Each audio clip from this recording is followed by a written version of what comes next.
What's up, everybody? Thank you for tuning in to episode 4 of the Culture Decides. I'm your host, Lee, and today we got a special episode. Today, I am going to be recapping the Super Bowl halftime performance by Kendrick. I already told you I was looking forward to it. I know a lot of you were too. I mean, a lot of things were said, but listen, at the end of the day, one thing I do know is that it was probably one of the best Super Bowl performances that I've seen in my lifetime. So listen, I give it that credit. First things first, this one's kind of bittersweet. I do have to say congrats to the Eagles for winning Super Bowl 59. I'm a Giants fan. I'm just laying it out there. Huge fan of Saquon Barkley. It was sad to see him go, but if you're a fan of the man, you happy that he at least got to move on to somewhere better for him and catch a win. All right, so the agenda is I'm going to go through some pre-halftime highlights, some, moments that were cool to see, just throughout the Super Bowl outside of the performance. And then I'll hop into the moment y'all waiting for, the recap of the actual performance, letting you know my thoughts throughout the set list that he did. And yeah, going from there.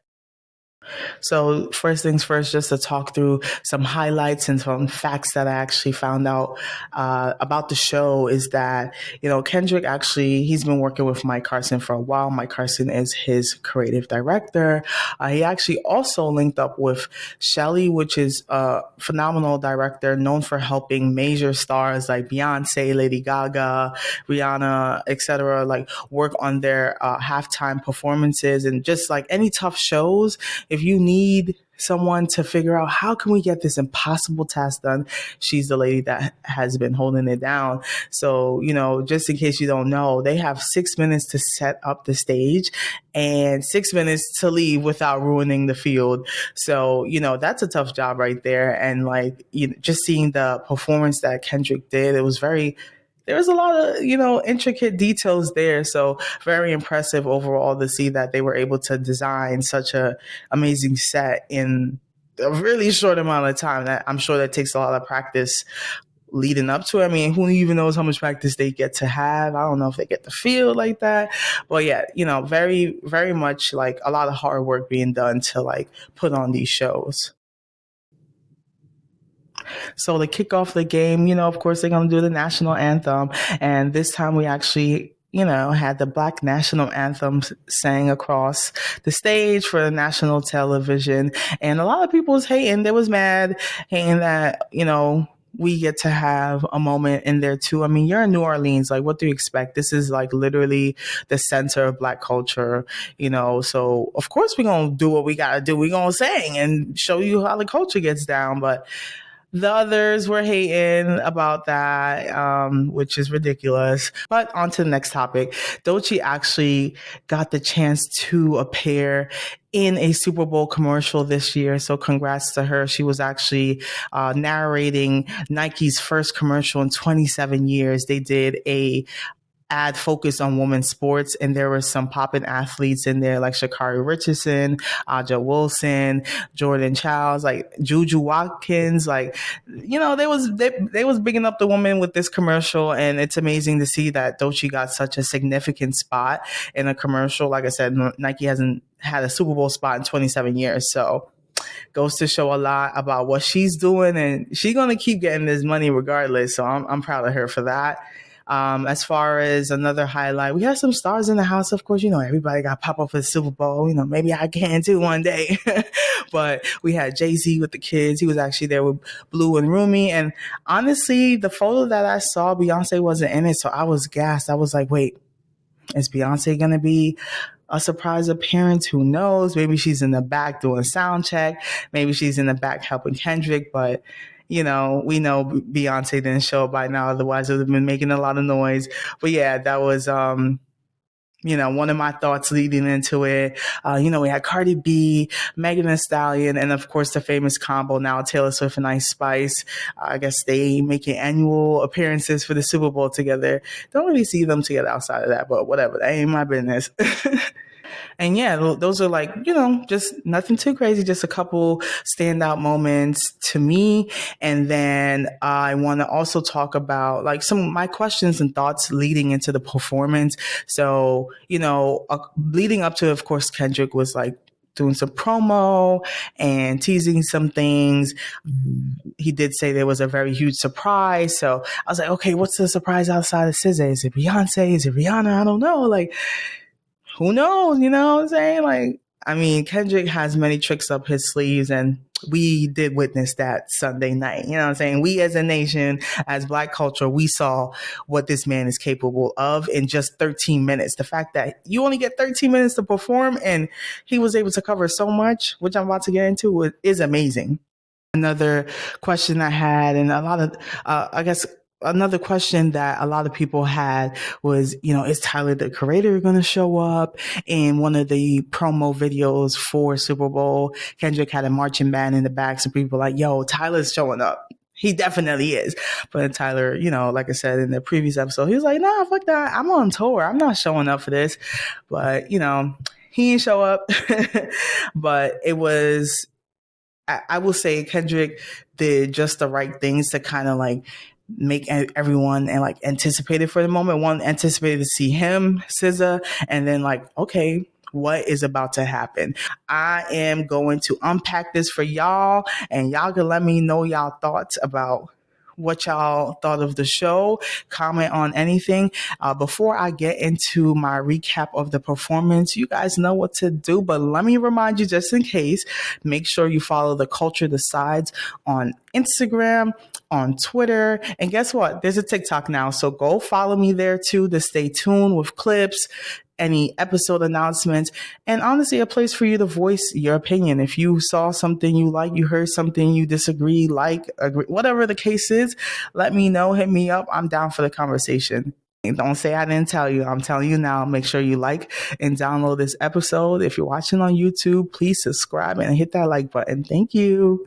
All right, so the moment we're waiting for, the halftime performance. We was all watching the Eagles spank the Chiefs at home. Like, all right, they doing good so far. Should we get too excited? I don't know. Is the game gonna go another way? Who knows? But we really here waiting for the Boogeyman Bowl. So as the time is counting down, you know what I'm saying? We got 5 minutes left. Sure, I was in the kitchen at this point, like, yo, we gotta hurry up and make sure we finish this meal because we gotta catch every single second of this show.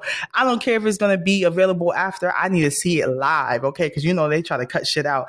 I need to see this live, all right? So the clock is ticking down. They trying to score. I'm trying to finish cooking the meal. I finish. I'm like, I bet.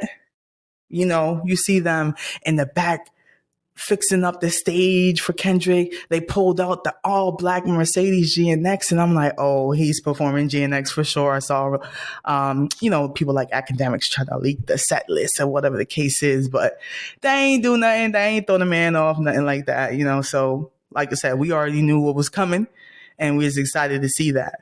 So the all black GNX is being set up in the back. And then, as the announcers are recapping the game. And then all of a sudden you see I'm seeing the X, the square, the O, the triangle. At first I was like, wait, X, O, tic-tac-toe? Nah, it was the PlayStation control buttons, which, Kendrick, like we all do, love PlayStation, grew up on it playing video games and shit like that. So the set was PlayStation themed, at least with the XOs and triangles on the field. They set this up across the field. And let me tell y'all, that man used that entire field, okay? He was walking back and forth from the 30 yard to the 50, moving everywhere. So that's setting the scene right there. We got the GNX, we got the XO, the PlayStation controller, and then one of the big surprises is Uncle Sam, aka Samuel L. Jackson, comes up. He's dressed in a navy blue blazer, stars on it, pretty much the theme of red, white, and blue. And he's like, salutations, this is the greatest American game. And you know what I'm saying? We're here to play. So those of you that know, I think we all know Uncle Sam represents America. And within that double meaning for sure, he is the Uncle Sam representing really Uncle Tom, the black person, or the person that's like, hey, you better behave. And I'll get into that as I talk through the songs that Kendrick had on his set list. Like, it was just like, okay, we already know he's going to be surprised. And we know Kendrick loves sending messages, but he is about to really make a lot of people uncomfortable. You know who got to get them tickets to the Super Bowl. So I'm like, oh shit, he already starting it all crazy. We already know the Orange Man was in attendance. So I know Kendrick was like, yeah, we def gonna make this statement tonight. I mean, he ain't know, but regardless, he's like, America is in the building. You know what I'm saying? We got to let them know, and they're watching too. So we got to let them know this is what's up with Black America. This is what's up with Black culture. So yeah, Uncle Sam starts it off. Kendrick pops up on top of the GNX, and he's in this custom leather jacket with Gloria across it, wearing red, white, and blue himself, and denim jeans. And he was wearing bell bottoms, okay, that they were making their way around the internet. Everybody want to know where he get them bell bottoms from. But outside of wanting to know where he got them from, a lot of people also pointed out that bell bottoms actually symbolize rebellion. That's what was wore to symbolize, like, we doing our thing, we here to make a message, we here to send a message, and we ain't backing down type shit. So very thoughtful all the way down to the outfit. I told y'all last time he was wearing all denim Canadian tuxedo. All right. This time he's wearing bell bottoms to show, hey, I'm a rebel and I'm here to send a message. All right. And he also, you know, he gonna have on his jewelry. He had on a lowercase a. So the A was actually the same font that's in PG Lang's logo, but double meaning, A minor, lowercase a. Who knows? I agree to both. It could be that it's both. Knowing Kendrick, he always gonna send a message with every detail. So he definitely meant it, and we seen it. I think message received, right? I'm setting the scene for y'all. Y'all know he's on that car. He got on this fit. He got on the chain, and he opens up with an unreleased snippet from GNX. And this is fire. Like, as he's like starting to rap, mad dancers come out the GNX. I'm like, yo, there's over 10 people coming out the GNX from the trunk, front, back seat. I'm like, oh, nah, they done packed them in. They coming out. Amazing entrance for the dancers, first of all. So within this unreleased snippet, he's reminding some people. I ain't pointing fingers, but y'all already know. He's like, remember when I said I'm the greatest back when y'all was debating who's number 1 and 2? Topic was always hilarious to me. You carried him to me. I brought out the facts. You know what I'm saying? Like, he's like, y'all going back and forth debating who's 1 or 2? Like, that conversation, it's me. Y'all know this. Okay, you want to send him to me to get checked? You think he could beat me in the battle? Okay, bet. I'm going to show you who's number 1 and why I am number 1, why I should be number 1. Drake might have to take that too and sit humble with it. The way it's been, he definitely been knocked off that number 1 spot for sure. So yeah, he said that. And at the end of the snippet, he's like, the revolution is about to be televised. You picked the right time, but the wrong guy. Like, you know, Kendrick is animated too. So he's saying it when his voice is like, he's dragging it out. I'm like, nah, yo, I'm mad hype.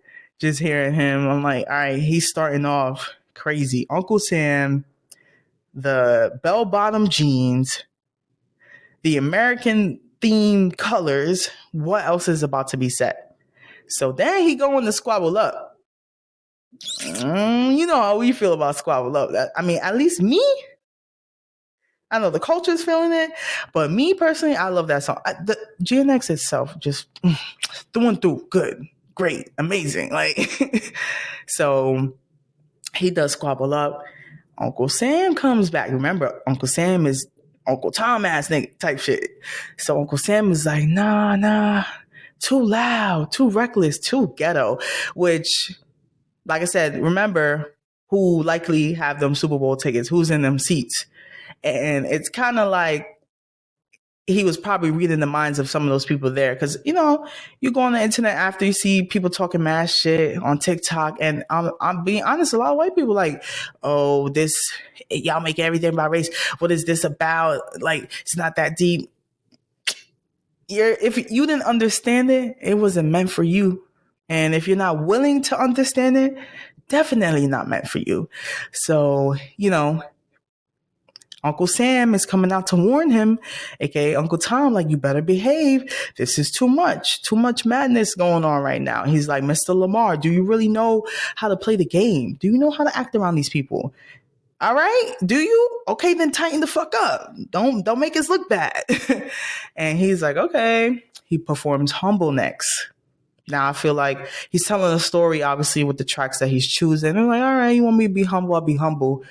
And then this is when it was really obvious that the dancers were dressed the way they were and the colors to display the American flag. From that, when I first saw it, I thought of it as we are American history. Black people are a part of American history. We damn way paved the way for this country to be how it is right now. And then also, when the dancers were dancing, they formed the American flag and it was divided vertically down the middle, giving that interpretation of America's divided. You know what I'm saying? Symbolizing we are divided as fuck. Like, we're disconnected. Nobody's working together. We all looking at each other, pointing the finger. Kendrick is always going, for Kendrick, is always going to be a statement said. So that was another statement. Then he gets into DNA, a throwback song, now on GNX. That was great to, I know people wanted to hear all right, but we ain't feeling like that. Like, we gonna be all right, but we ain't feeling like letting y'all know that. Y'all gonna see that we gonna be all right regardless. But yeah, he goes into DNA and then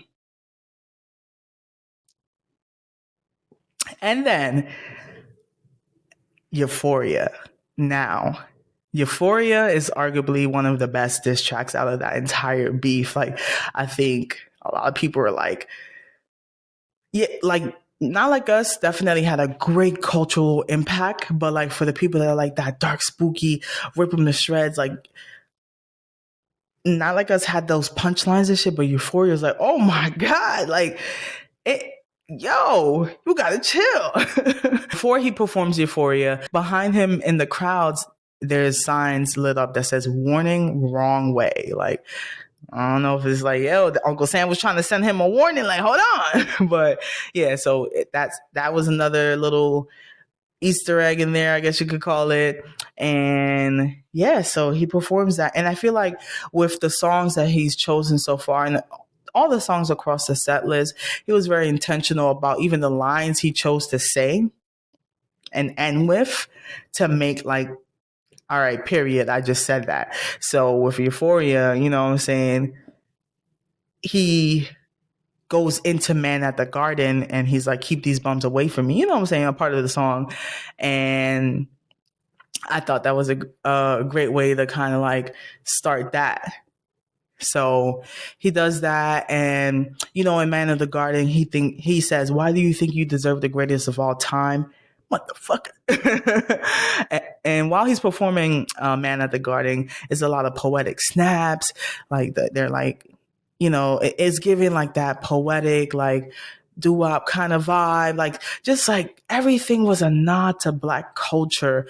And the dancers, they had grills, they had locks, like everything Black, you know what I'm saying? Just showing how we do, dapping each other up. Now, Uncle Sam got to make another statement. Remember, the sign in the back in the audience said, warning, wrong way. I don't know if that was a message to just Kendrick or maybe those watching.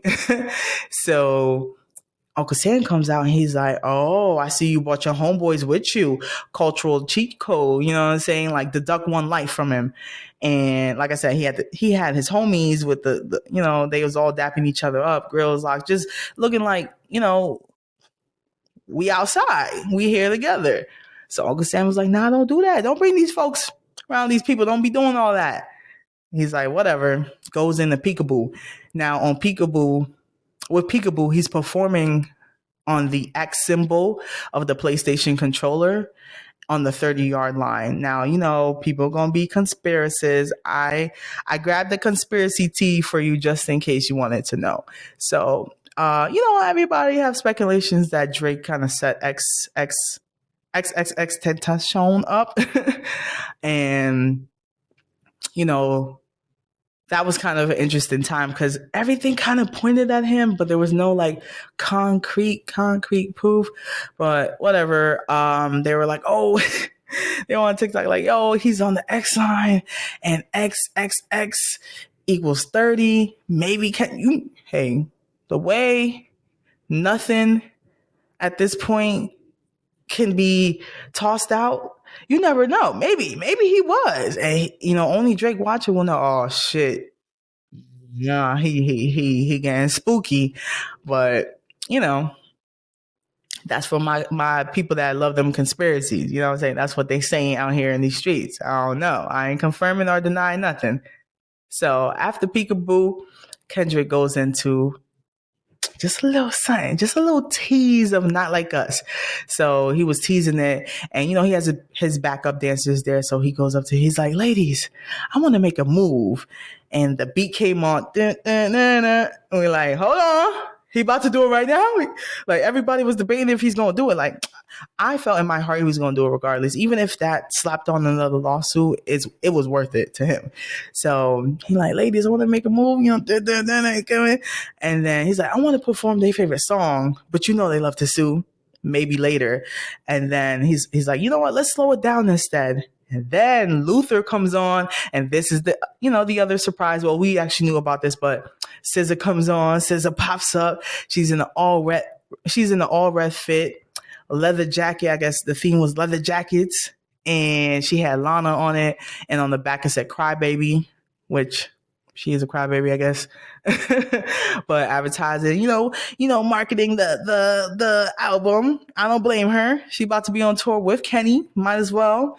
So they perform Luther, and then they perform All the Stars. And then Uncle Sam comes back like, yes, this is what America wants. And mind you, when SZA came on, everybody was going crazy, screaming at the end of the All of the Stars performance. They also were like, screaming hella loud. And then he's like, yeah, this is what America wants. Calm, cool, collected. None of that ratchet ghetto stuff, right? Don't mess this up. Don't do too much in front of them. You got them back on your side, whatever the case is. Kendrick comes back. He's like, fuck that. And he decides to perform Not Like Us regardless. Now, before he gets into it, like all the way, he's like, it's a cultural divide. I'm going to get it on the floor. 40 acres and a mule. This is bigger than the music. They try to rig the game, but you can't fake influence. Now, a lot of things flew over a lot of people's heads. 40 acres and a mule. This was a promise made to newly freed slaves back during the American Civil War. And after they assassinated Abraham Lincoln, the president to follow, Andrew Johnson, he overturned it. So all those people that were supposed to get 40 acres and a mule within states like South Carolina, Georgia, and Florida did not get that. And honestly, that would have been the start of reparations that Black people needed to really get their way paved in America. So he said that 40 acres and a mule, this is bigger than the music, which for those of you that know me personally, know when it comes to this music shit and me reviewing it, it's deeper than that. Of course, there are songs that's like, this is just like the vibes, the song for the vibes. But I love music that it has deeper meaning to it. I love music that advocates for something. And I love using my platform to advocate for things and speak up on things. So to hear him say it himself was like, yes, it is bigger than the music. He said at the Grammys, they try to diminish the value of rap. They're trying to do it. They're trying to play in our faces. And for us, specifically hip hop, rap, and the genres that Black people touch, whenever we make music to send messages. And a lot of times, especially in the beginning when we were trying to get out of our struggles within slavery, segregation, and just our rise in this country, we had to use music to communicate that. And even to this day, we use rappers use, their songs to communicate their life story, especially rappers like Kendrick. You know what I'm saying? It's like, why am I going to rap if I'm going to talk about fiction? He said it in GNX. You know what I'm saying? Like, what's the point? I'm going to tell you real life shit. So That's what I got to say about that. To get further into the Not Like Us performance, I mean, this performance, like I said, it was to die for. It was highly anticipated. It was great to see him perform it again. We know he's going to do it on tour again. He don't have to if he don't want to, but listen, whenever he does, the crowd goes fucking nuts. And listen, when A minor came on the fucking track, the whole stadium was erupting saying A minor. Like, that shit was crazy. Another big surprise too, Serena Williams popped up. All right. She popped up. She had a statement to make too. In case y'all don't know, a few years back when she had a match, she actually was crip walking to celebrate. And the media tore her apart. They were like, how dare she do that? Oh my God. That's, ghetto to black gang violence. But Serena is from California. Compton, hello? Like, California culture, the way they dance, it's not always like, oh, I'm trying to pew pew or whatever the case is. Serena Williams ain't out here trying to kill nobody. She out here dancing and representing the culture. That's how they be moving. Like, I can't do it good, but they be moving. All right. That's how they move. You know what I'm saying? Like, that has a huge influence in the way they dance. And I think Kendrick always represents that when he's on stage. He's showing y'all within his music videos on stage how they throw down in California. So why they mad? But whatever. She had this moment, which I thought was so great. Everyone's like, oh, it's a shot at Drake. It's a moment for her to reclaim a moment that was used to shun her. When she came back, walking on the set, like, she's showing this is the culture I'm a part of. Kendrick was already setting the scene with the dancers, the imagery, the symbolism, everything like that. So she came back to show, yo, this is how we do it. I ain't being no culture vulture. This is me. This is where I'm from. Come on. So that, like I said, Not Like Us, amazing performance there. If I had to choose between the pop out and then this, damn, I think I can't even choose, bro. I think I've watched both moments over and over, and I'll be honest with you, the Super Bowl just came out.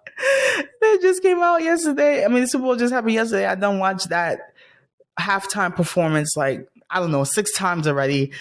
I watched the pop out over and over. I mean, I can't choose right now, y'all. I'm going to have to let y'all know. Later. I'm going to have to think about that. I'm going to have to watch them a few more times before I can decide. They were amazing, honestly.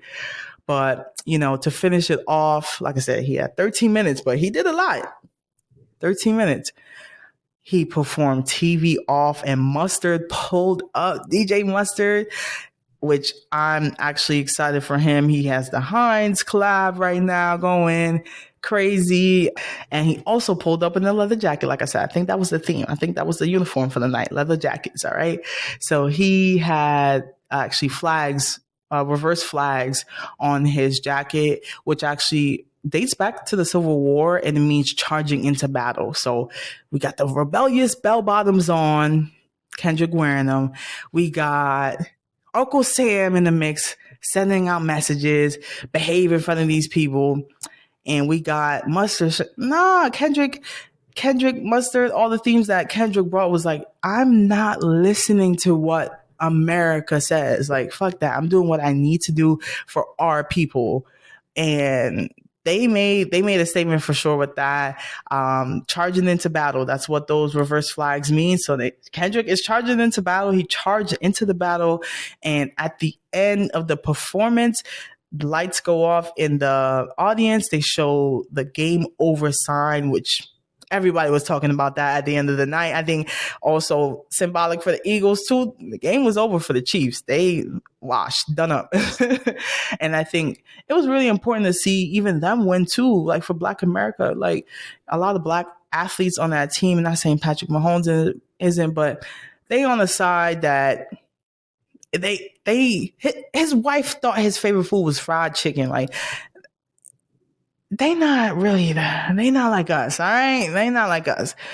Now, Eagles, something different I could say. But overall, my favorite part of this show was just like the amount of symbolism that was shown. Kendrick taking a stand. He made a risky move, even performing GNX, because usually stars tend to perform their classic songs, but even with him performing GNX, it did amazing. I mean, they said he brought in like, I think 1.5 million additional viewership. And like after that, that shit dropped. Like people were literally there just to see Kendrick perform. Throughout his performance, he didn't have no backtrack. He had breath control out of this world. He couldn't curse on the songs. And most artists, when they perform and they can't curse, they kind of just like pause, let the silence fill in that moment. No, he changed up like some of the flow and still fit it in where it fit within the beat without sounding off beat to avoid cursing, but still give a performance. And I just need y'all to give this man his credit he deserves and stop comparing him to Drake at this point. Like, I've been to Drake's performances and he don't give that. He is very much point the mic at you, let you sing for him. You know what I'm saying? Hopping around. He don't give set work like that. He don't even really dance himself. It's very simple. Not a lot of thought to it. And listen, I get it. We have artists where we're like, we just want that vibe. We don't really care about all the deep messagings, whatever like that. But this is why artists like Kendrick are super important, because they make statements that we need to be made. And he did that. And I'm happy he did. He made a statement in front of America for Black culture, for Black people. I mean, if you look at the demographics of the people calling it whack, it's not surprising, but fuck them. Honestly, this performance flew over a lot of people's heads. There were things that I had to even go back and look at and be like, oh my God, yeah, that does mean that. I mean, it was a lot to digest. I'll probably watch it again, shit, and be like, yo, did y'all know this? But, honestly, I could go on and on about the symbolism. It could be 2 hours of me just chatting with y'all listening. Like, the people that are dissing it don't understand and they don't care to. But this is Black History Month. He had to make a statement. We are here. We are the fucking culture, and don't forget it. Now, that is what I had to tell y'all. Thank y'all for listening.